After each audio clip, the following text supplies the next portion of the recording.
हरिओम। मैं योगाचार्य भारती, मेरे चैनल शिव योगिनी में आप सभी का फिर से एक बार स्वागत है। दोस्तों, हमारा आज का टॉपिक है चर्म रोग यानी कि त्वचा रोग। तो आज मैं आपसे शेयर करूंगी कि त्वचा रोगों के कितने प्रकार होते हैं और यह कैसे फैलता है और इनको आप किस प्रकार से ठीक कर सकते हैं, यानी कि चर्म रोगों की समस्या से आप कैसे निजात पा सकते हैं। तो सबसे पहला जो चर्म रोग में हम बात कर रहे हैं वह है फोड़े, फुंसियां तथा झाइयां, यानी कि फोड़े, फुंसियां तथा मुहासे। सॉरी। तो फोड़े, फुंसियां तथा मुहासे, उनका रीजन क्या होता है और किस प्रकार से आप इन्हें ठीक कर सकते हैं। तो अक्सर किशोरावस्था में फोड़े, फुंसियां निकलते हैं, जैसे कि हार्मोन्स चेंजेस होते हैं, खान पान में बदलाव आता है, या फिर आप बहुत ज़्यादा तला भुना चिकना यदि खाने लगते हैं, पानी की मात्रा यदि आप कम लेते हैं, या फिर आप व्यायाम नहीं करते हैं, तो यह प्रॉब्लम आने लगती है। पर्यावरण की वजह से प्रॉब्लम आने लगती है, और जो धूल मिट्टी जो आपकी बॉडी पर इकट्ठी होती है उससे भी मुहासे तथा फोड़े, फुंसी बॉडी पे हमारे आने लगते हैं। तो किस प्रकार से आप इसे दूर कर सकते हैं, यह मैं आज आपको बताऊंगी। तो वैसे तो बाजारों में इसका समाधान यानी कि मलहम, नुस्खे बहुत सारे उपलब्ध हैं, लेकिन उनको यूज करके आप परमानेंट सॉल्यूशन नहीं ले पाते हैं। यानी कि आपने यदि अभी उसको खा लिया या फिर उसका लेप कर भी लिया, तो थोड़े समय बाद फिर से वह प्रॉब्लम उभरने लगती है, यानी कि आपकी जो मुहासे है वह फिर से आने लगते हैं। तो आप किस प्रकार से उसका उपचार कर सकते हैं? तो आप सूर्य नमस्कार कीजिए। सूर्य नमस्कार बहुत ही अच्छा रहेगा आपके लिए, और मॉर्निंग में जब सूर्य निकलता है तब कीजिए, और जब तक कि आपको बहुत ज्यादा स्वेटिंग ना होने लगे तब तक करते रहिए। सूर्य नमस्कार इसका बहुत ही अच्छा इलाज है। जितनी ज्यादा आपको स्वेटिंग होगी उतने ही जो टॉक्सिन्स है वह रिमूव होंगे, बाहर आएंगे, तो उनसे आपके मुहासे और फोड़े फुंसे वह दूर हो जाएंगे। और सेकंड है कि खान पान पर आपको नियंत्रण रखना है, और योगासन आपने करना है, प्राणायाम आप कीजिए। प्राणायाम बहुत ही अच्छे हैं, क्योंकि प्राण यानी कि प्राण के बिना हमारी बॉडी क्या, हमारी पूरा जीवन ही नहीं चल सकता है। तो प्राणों को आप पहले अपने ठीक कीजिए, यानी कि आपने प्राणायाम करना है, और खान पान पे नियंत्रण करना है। फास्ट फूड, तली भुनी चीजें ज्यादा नहीं खानी है, कोल्ड ड्रिंक्स अवॉइड कीजिए, और शाकाहारी भोजन लीजिए जितना ज्यादा हो सकता है। जितना आप शाकाहारी भोजन लेंगे उतना ही आपकी मुहासों से रिलेटेड जो प्रॉब्लम है, और कील होगी, मुहासे होगी, फोड़े फुंसे से जो आपकी रिलेटेड प्रॉब्लम है वह दूर होगी। शाकाहारी भोजन कीजिए, अमरौली कीजिए, और औषधि का लेपन आप कर सकते हैं, लेकिन साथ ही साथ आप योगासन भी कीजिए। खुली हवा में घूमना आपके लिए बहुत अच्छा रहेगा, और खेलना कूदना, यदि आप स्विमिंग का शौक रखते हैं तो तैराकी आप कर सकते हैं, बहुत अच्छा रहेगा। इसके साथ साथ, क्योंकि तैराकी यदि आप करेंगे तो आपकी एक्सरसाइज भी होगी और टॉक्सिन्स भी रिमूव हो जाएंगे, तो उससे आपके जो मुहासे हैं वह बिल्कुल ठीक हो जाएंगे। और एक और मुख्य बात यह है कि आप प्रसन्न रहिए। जिस प्रकार से पढ़ना लिखना और करियर पे ध्यान देना जरूरी है, उसी प्रकार से प्रसन्न रहना भी उतना ही जरूरी है। तो प्रसन्न रहिए यदि आप अपनी त्वचा को स्वस्थ रखना चाहते हैं। और सेकंड अब प्रॉब्लम है त्वचा रोग संबंधी दाद, खाज, खुजली। मेरे पास यह समस्या जो है बहुत ज्यादा, मतलब कि इस समस्या को लेकर पेशेंट बहुत ज्यादा आते हैं और पूछते हैं कि मैम योगा में इसका कुछ उपचार बताइए, क्योंकि उन्हें बहुत सारी दुकान से ला करके औषधियों का लेपन कर लिया है, खा लिए हैं, लेकिन एलोपैथी दवाइयों से भी उन्हें परमानेंट सॉल्यूशन नहीं मिला है। तो आज मैं इस विषय में भी आपसे इसलिए बात कर रही हूँ। तो खाज खुजली, दाद खाज खुजली की समस्या को आप योग से ठीक कर सकते हैं, क्योंकि सबसे पहले इसके रीजन को जानिए। इसका रीजन क्या होता है? यह एक प्रकार का फफूंदी द्वारा फैलने वाला संक्रमण रोग है। तो यह गीले यानी कि त्वचा पे जिस जगह पर भी गीलापन रह गया है, यह वहां पर फैलता है। तो आपको क्या करना है? आपको गीले बॉडी को अपने गीले रखने से बचाना होगा।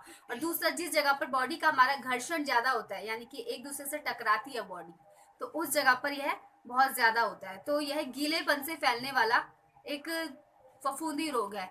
और जिससे मैंने आपको बताया कि जहाँ पर त्वचा आपस में मिली रहती है, जैसे कि जांग हो गई और कांख हो गई, पैरों की उंगलियों के जो पोरे हो गए वह हो गए, आर्मपिट होगी, ऐसी ऐसी जगह पर दाद खाज खुजली आप देख सकते हैं कि बहुत ज्यादा फैलती है। तो आपने करना क्या है, इसका मैं आपको सॉल्यूशन बताऊंगी। लेकिन यह होती कैसे, ये देखिए। आपकी जो त्वचा पे एक चकता बन जाएगा गोल सा और रेड सा, और उसमें खुजली आएगी बहुत ज्यादा। और खुजली यदि आप करते हैं तो एक स्थान से दूसरे स्थान पर फैलने लगती है।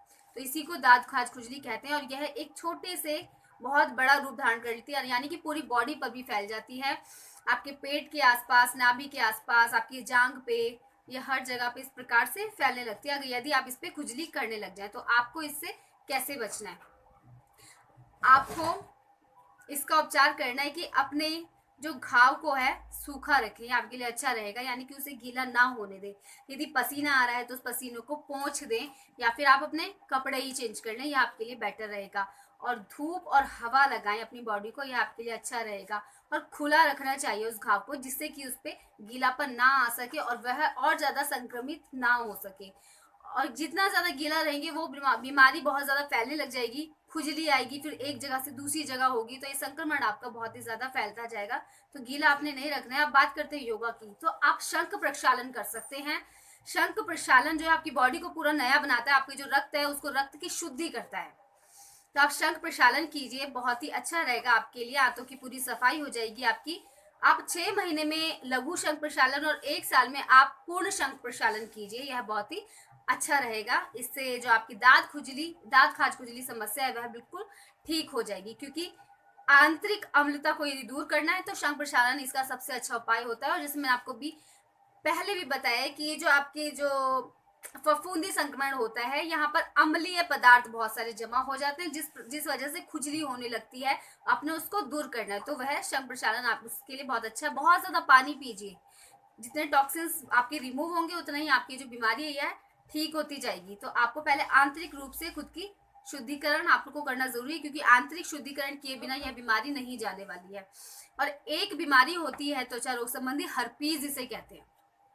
हर्पीज कैसी बीमारी? यह भी एक संक्रमण ही मान लीजिए। मान लिया जाए जैसे हमारी बॉडी का एक अंग है, तो इस पे एक ही जगह पर बहुत सारे दाने के चकते बन जाते हैं, जैसे समझो मकड़ी ने काट लिया इस प्रकार का, तो उसको हर्पीज कहते हैं। और ये होती, कुछ लोग तो ऐसा भी कहते हैं कि बचपन में जो हमें छोटी माता जो निकलती है, चिकन पॉक्स जिसे कहते हैं, तो यह उसी का एक उभरा हुआ रूप रहता है, यानी कि वो उस वक्त उसके कुछ जो विषाणु वे रह जाते हैं। और जब हमारा बड़ा होने के बाद इम्यून सिस्टम कमजोर होता है तो वह छोटी माता का जो मतलब दबा हुआ रूप होता है वह उभर करके हर्पीज के रूप में सामने आता है। तो हर्पीज से यदि आप बचना चाहते हैं तो भी आप प्राणायाम, योगासन और षटकर्म कीजिए, यह बहुत ही अच्छा रहेगा आपके लिए। खान पान पे ध्यान दीजिए। चलिए, ये तो 3 बीमारियां त्वचा रोग संबंधी यानी चर्म रोग संबंधी। अब हम चौथी बीमारी आपसे शेयर करेंगे, वो है सोरियासिस। सोरियासिस में आपको क्या होता है कि आपके स्किन पर कहीं भी धब्बे पड़ने लग जाते हैं और आपको समझ नहीं आता ये हो क्या रहा है, यानी कि दाग धब्बे, आपके भद्दे भद्दे धब्बे आपकी बॉडी में पड़ने लगते हैं। इसको कहते हैं सोरियासिस। और इसका जो परमानेंट इलाज है वह लेपन से या कुछ भी एलोपैथी दवाइयों से बिल्कुल भी संभव नहीं है।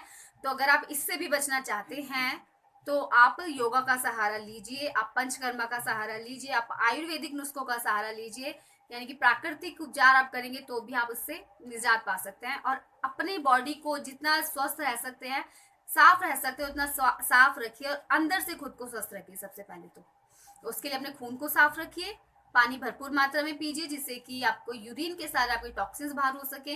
व्यायाम रोजाना कीजिए, यानी कि योगासन कीजिए, सूर्य नमस्कार कीजिए, जिससे कि स्वेटिंग के सहारे आपकी जो टॉक्सिन्स है वह बाहर आ सके। तो ये जो उपाय मैंने आपको बताया आप इन्हें अपनाइए और प्राणायाम रोजाना कीजिए, डेफिनेटली आप स्वस्थ होंगे। नाड़ी शोधन प्राणायाम बहुत अच्छा रहेगा, तो इन्हें अपनाइए और स्वस्थ रहिए। और त्वचा रोग संबंधी बीमारी आपको कभी नहीं आएंगी यदि आप इन सभी इंस्ट्रक्शंस को फॉलो करेंगे। आप सभी का मंगल हो, आप सभी खुश रहें। हरिओम, जय माता दी।